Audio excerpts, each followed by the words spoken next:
Selamat mendengarkan cerita novel fiksi. Jenderal Fate dari Indonesia dan Raja Penjara Darah Mantan Kaisar Kegelapan.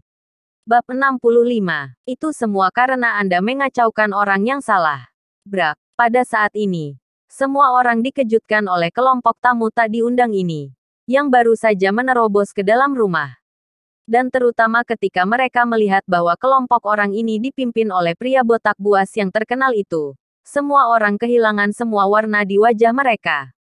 Ini, Pak Umar, Leon dan yang lainnya tercengang oleh pemandangan di depan mereka.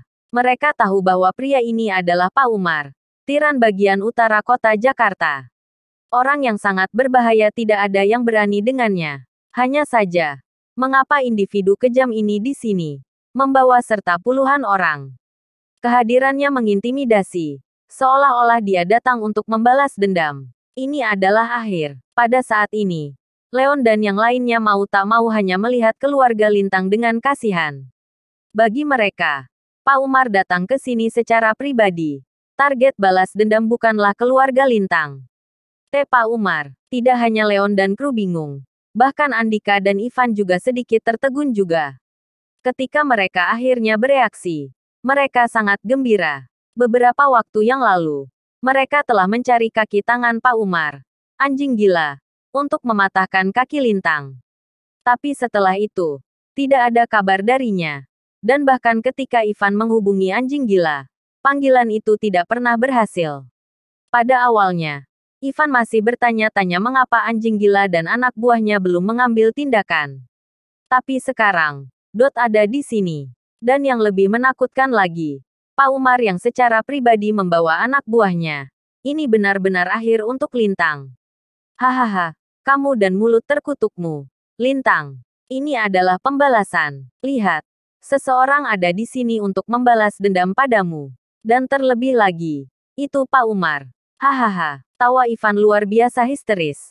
Seolah-olah dia sudah bisa melihat Lintang dikuliti hidup-hidup oleh Pak Umar.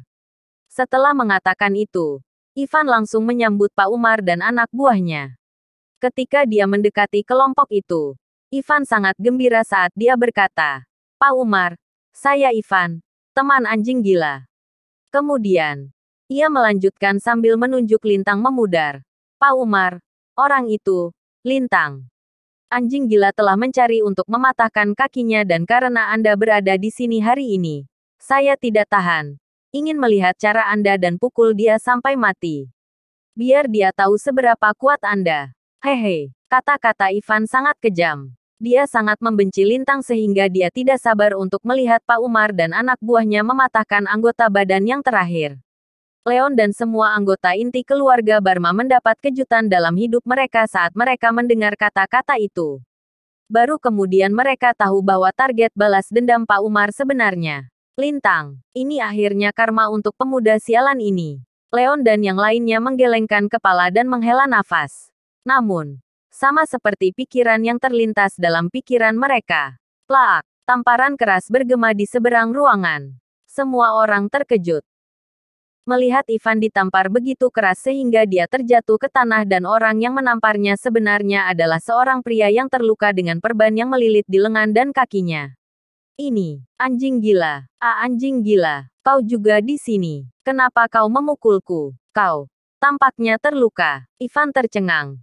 Dan senyum di wajah Andika dan orang lain hilang tanpa jejak. Baru pada saat itulah orang-orang memperhatikan. Selain anjing gila, ada lebih dari 20 orang yang terluka dalam kelompok pria yang mengikuti di belakangnya. Hampir setiap orang yang terluka memiliki lengan dan kaki yang dibungkus perban. Seolah-olah mereka semua memiliki lengan dan kaki yang patah. "Kau masih punya keberanian untuk bertanya padaku. Ini semua gara-gara kamu. Aku seperti ini. Bajingan." Anjing gila memberi Ivan tatapan kematian. Matanya terbakar dengan kemarahan yang mendalam. "Apa?" Ivan ketakutan setengah mati ketika dia mendengar kata-kata itu. "Itu salahnya. Apa? Saya membayar Anda untuk layanan Anda. Bagaimana salahku?" Ivan benar-benar bingung dengan situasinya. Itu tidak semua. Pada saat ini, Ivan melihat anjing gila menatapnya dengan kebencian dan kegilaan yang berapi-api. Seperti dia ingin mencabik-cabiknya. Anjing gila melanjutkan dengan berkata, "Apakah kamu masih manusia, Ivan? Kau membayarku untuk mematahkan kaki Tuan Lintang. Aku belum pernah melihat orang jahat sepertimu. Apa? Ketika mereka mendengar kata-kata itu, keluarga Liana akhirnya menghubungkan titik-titik itu dan menyadari bahwa mereka dikelilingi oleh anjing gila dan anak buahnya di lain waktu sepenuhnya dilakukan Ivan.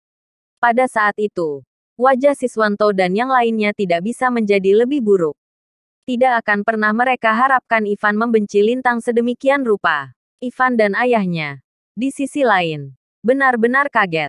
Mempekerjakan seseorang untuk menyakiti orang. Mereka tidak pernah berpikir bahwa anjing gila akan keluar seperti itu.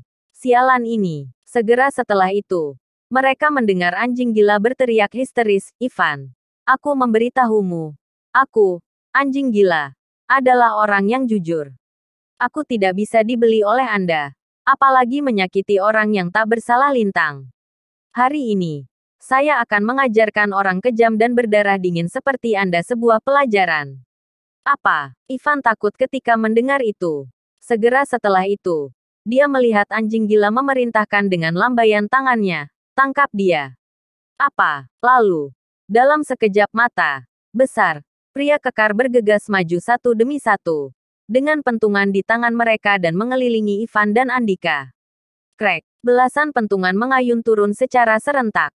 Ah! Ivan dan Andika berteriak tanpa henti kesakitan. Darah mengalir keluar dari tubuh mereka. Adegan berdarah dan menyedihkan. Perubahan situasi secara meningkat dengan tiba-tiba itu membuat orang lain tercengang. Baik itu Leon dan yang lainnya. Atau Zusi dan Luciana.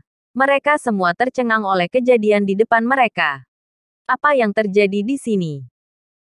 Bukankah Pak Umar dan kelompoknya di sini mencari masalah dengan Lintang? Bagaimana mungkin penyewa itu akhirnya dipukuli dan begitu kejam juga? Hanya dalam hitungan menit, wajah Andika dan Ivan berlumuran darah.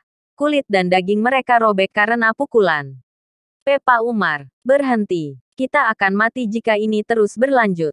Andika meratap dengan wajah penuh horor. Katakan saja. Apa yang kamu inginkan, Pak Umar? Aku bisa memberimu apa saja. Saya mohon. Suruh mereka berhenti. Cepat hentikan mereka. Andika diliputi dengan rasa takut sekarang. Dia bisa mengatakan bahwa kelompok orang ini keluar untuk hidup mereka. Jika mereka tidak memohon belas kasihan, maka mereka pasti akan mati. Jangan salahkan aku, Andika. Jika Anda memiliki siapapun untuk disalahkan, salahkan pada kenyataan bahwa Anda mengacaukan orang yang salah. Pak Umar berkata dengan suara dingin. Apa? Mengacaukan orang yang salah? Andika bingung. Satu-satunya orang yang dia ganggu adalah pria yang menikah dengan keluarga istrinya, Lintang. Mereka tidak memprovokasi orang lain sama sekali. Baik ayah dan anak berada dalam keadaan kebingungan. Namun, Pak Umar mengabaikan kebingungan mereka. Dia dengan ringan melirik 20 orang yang terluka. Sebelum berkata, jika Anda ingin saya mengampuni Anda, tidak apa-apa juga. Biaya tagihan medis anak buah saya, termasuk kompensasi untuk trauma mental mereka adalah 10 miliar. Saya harus menerimanya dalam waktu 1 jam. Fiu. Mendengar kata-kata itu, Andika tidak bisa apa-apa tetapi menarik napas panjang lega. Dia baik-baik saja dengan membayar mereka. Bahkan permintaan untuk 10 miliar dapat diterima. Namun, saat itu, Pak Umar menambahkan dengan suara dingin yang membuat hatinya ciut. Selain itu, Pak Umar melirik tumpukan kertas bekas di lantai di sampingnya dan kata-kata, pengabaian hak atas warisan, tertulis di atasnya. Dia mendapat ide. Dia melanjutkan, keluargamu harus menyerahkan hakmu atas warisan keluarga Barma. Apa? Kata-kata Pak Umar menyebabkan ekspresi semua orang dari keluarga Andika berubah total. Menyerahkan hak mereka atas warisan keluarga Barma. Ini, pada dasarnya memotong jalan keluar mereka. Tanpa hak atas warisan keluarga Barma. Sebagai tuan tertua keluarga, Andika benar-benar selesai. Pak Umar, saya bisa memberi Anda uang. Jadi mengapa Anda ingin saya menyerahkan hak saya atas warisan? Selain itu tidak akan ada gunanya sama sekali. Andika tidak mengerti mengapa Pak Umar melakukan ini. Setelah semua, begitu dia menyerahkan haknya, keluarga Liana akan menjadi orang yang mendapat manfaat pada akhirnya. Namun, plak, Pak Umar memukulnya dengan keras di wajah dan berkata dengan keras, "Berani sekali Anda bertanya. Apakah Anda tahu bahwa Anda mempekerjakan seseorang untuk menyakiti orang lain membuat Pak Lintang ketakutan? Tidakkah Anda pikir Anda harus memberi orang-orang yang tidak bersalah dan tidak berhubungan ini kompensasi?" Orang yang tidak bersalah dan tidak berhubungan. Setelah mendengar itu, semua orang melihat Lintang, yang tersenyum dan benar-benar tanpa cedera. Kemudian pada penampilan berdarah dan menyedihkan dari Andika dan anaknya, mereka tidak bisa membantu tetapi merasa sudut mulut mereka berkedut. Bukankah Andika dan putranya yang terluka?